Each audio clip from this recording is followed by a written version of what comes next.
If you watch many of Toby's interviews this season, it's been about time and stats. For starts. And she has talked about it that it's been something, these two things, starting and her time, are some things that she and her team have been working on. And why has it been so?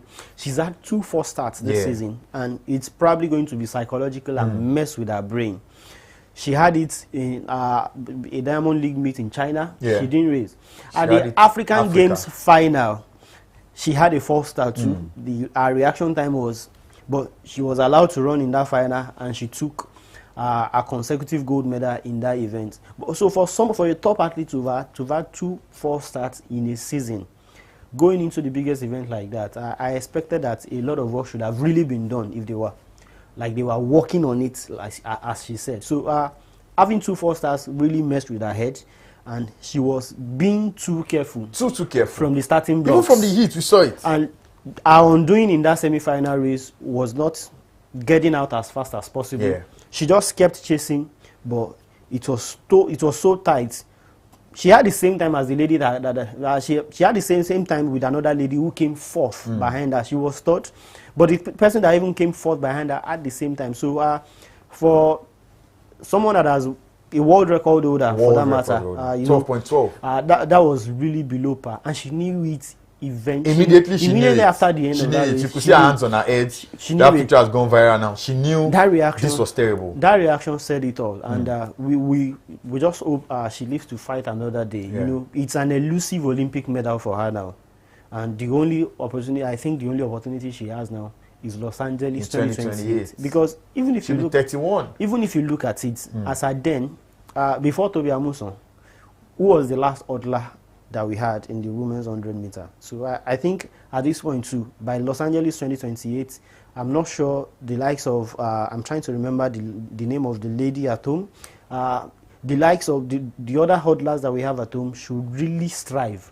to also come to the party, so that at least in Los Angeles 2028, we don't only have Toby. Let there be a handing over of we have the vaccine. Toby and at least one other women hurdler in the 100 meter, in the women's 100 meter hurdle. So by that, we will be sure that it is from one generation to another, and Toby might eventually get the elusive medal by then. Perhaps if she keeps trying. Like Akoni Simbine, who South Africa, who didn't get any individual medal all through his individual races. His life. But he ran 2 great splits for South Africa during the heats and the final of the 4x100 during the heat, he did below 9 seconds. He did 8.8 or something.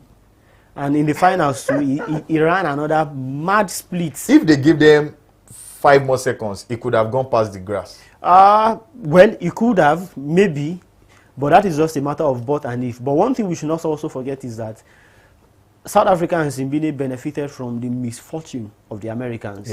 From the first leg, Christian Coleman, who I believe was an alternate athlete in that race, and the baton exchange between Coleman and Bednarek was just out of this world. Bednarek stood there as if he didn't know anything was coming from him. And Christian Coleman got to that point, and he got to that point as if he didn't realize Bednarek was there. It was just like a form of collision, and he saw him, oh, Bednarek, go. That was the way it is. So he didn't look as if they were prepared to run. Maybe he forgot, maybe Bednarek forgot himself on the spot. Maybe Coleman was too focused to think that, okay, maybe he's still a bit ahead. Maybe I've got to the point where we exchange. It was just sad. From that misfortune, South Africa benefited. You know, it could have been another story entirely. Maybe they wouldn't have gotten anything or so. The unfortunate Olympics for the Jamaicans as well. I think we just must talk about Shirley and Fraser Price, Mommy Rocket, injuries, even though some people have come out, you know, lots of controversies about if she got injured or if she just got pissed at the whole thing. But, you know, an athlete of her status, you know, should run that finals. But, well, we don't know what happened. Eventually, Jonelle Alfred went on to run the very first gold ever for St. Lucia, the island, with about 10% of less than Lagos. I mean, just 10% of Lagos. If you look at their population. But you know, perhaps the fact that there was no Shirley and Fraser Price, there was so much pressure on Shirika, you know, Shekari Richardson. I mean, I'm always mixing and Sherika and Shekari. Carrie Richardson, and before we could say Jack Robinson, it was opportunity for Julian Alfred. I wouldn't really say opportunity. You know, what we say in the aspire to perspire world, opportunity has to meet preparation. And I think that was one thing that worked for Julian Alfred. She might not be a contender if the likes of Shelley Fraser-Price, Ellen Thompson era, and the likes were lining up in that final. But for what it's worth, she had what it takes to win gold, and she went all out for it. Sha'Carri Richardson, the American, was a very big threat, and she looked like to have been seen the clear favorites when others were even out of the race means that she had it in her. So let's not take anything away from her by winning. Eventually got a gold. She eventually got a gold. In 4x100. 4x, and of course, too, you know, Sha'Carri Richardson and the Americans, they came with some kind of a bragging right that felt like they owned those races, but it didn't work out perfectly for all of their guys. But I think it worked out well for Gabby Thomas. 3 out of 3 goals. They say she's the new face of athletics in the United States now. Well, for them, but let's not forget Africa too. Faith Kipyegon. Yes. Got a third consecutive 1,500 meters gold medal at the Olympics as well. Race. And she also has 3 medals from these Olympics as well. Yeah. So it's so. Unfortunately for Eliud Kipchoge, he couldn't do it again, but doesn't take away his legendary status though. At all. And there was a certain Cheptegei from Uganda who did African power in the 10,000 meters. But one thing you have to take note of again in those distance races was the emergence of Europeans. You know, when they were not even trying to win, they were guessing between silver and bronze medal places. It meant a lot. It showed that by the time they are coming back, maybe at the World Championships next year. They are coming. All right. Unfortunately, we have to go. But very quickly, your moments of these Olympics, your moment. Number one moment.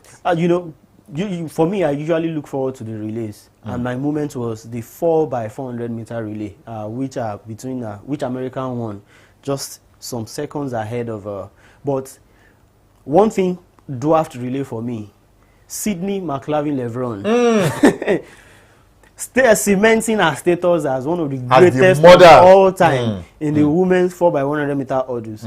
She did that.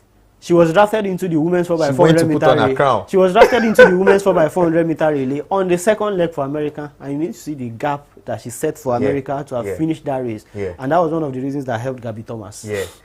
All right. Flop of the tournament. Flop of the tournament. Well, I had to think. Had to nail athletes that way because it takes a whole lot of effort to come, and I wouldn't even want to put it on athletics alone. I mean, of the Olympics in general. On track and field alone.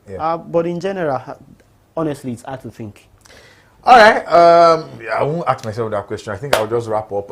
Of course, the front page of your darling newspaper this morning, Punch Sports Extra, is leading with au revoir, bye-bye Paris. And, you know, if you get a copy, you'll see a couple of other transfer stories. Neto has signed for Chelsea. Chelsea is buying everybody. Most likely they will buy me the way they are going. As well, Bruno Fernandes didn't get anything at the weekend. They lost to Manchester United, but he has penned down a new deal.